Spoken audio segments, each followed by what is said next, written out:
umiyak si Paul? How was it? Nung nalaman mo. Nung umiyak siya, syempre na-happy ako kasi nakita ko yung iyak niya proud sa pagka-proud niya. Na dahil nakita niya na dinout ko yung sarili ko, yun yung naging cause ng depression.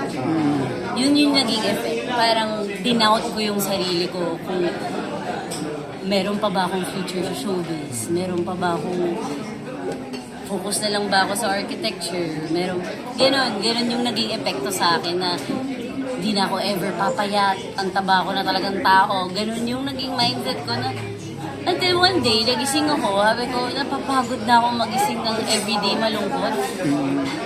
Tapos dun ko na-realize, it was me lang pala the whole time na ako lang yung nagpapalungkot sa sarili ko kasi kakaisip ko lang gano'n. Overthinker. Oo, nung inumpisahan kong palitan yung pag-iisip kong gano'n, naging mas masaya ako. Tapos after a few months, pumasok na to. Kaya naniniwala akong kapag mahal mo sarili mo, na-confirm ko dahil sa experience na yun, na pag mahal mo at inalagaan mo sarili mo, mas may invite mong pumasok yung positivity and blessings sa buhay mo.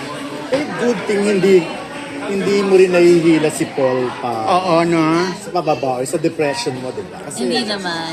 mahirap Hindi pag- naman. Hindi ko naman, siguro pag mahal mo yung tao, unahin mo siya, no matter what. Pag nag-rant ako sa kanya ng ganun, I would always say na, open kami. So, kinikwento ko na nararamdaman ko to, babe. Tulungan mo ko. More on hingi help.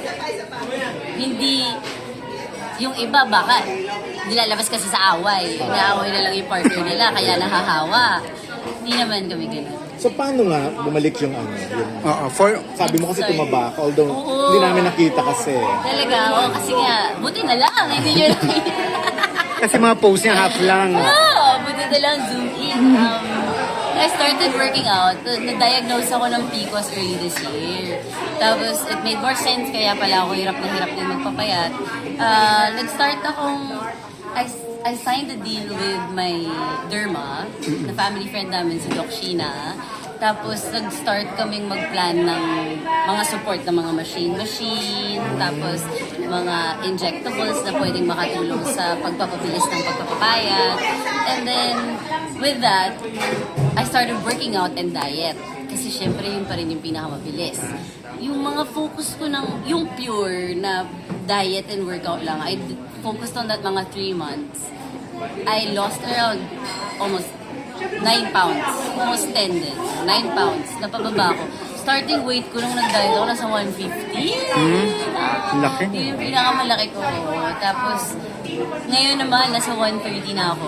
I lost almost like 20 pounds na din. But pinipilit ko pang lumiit. Ayan.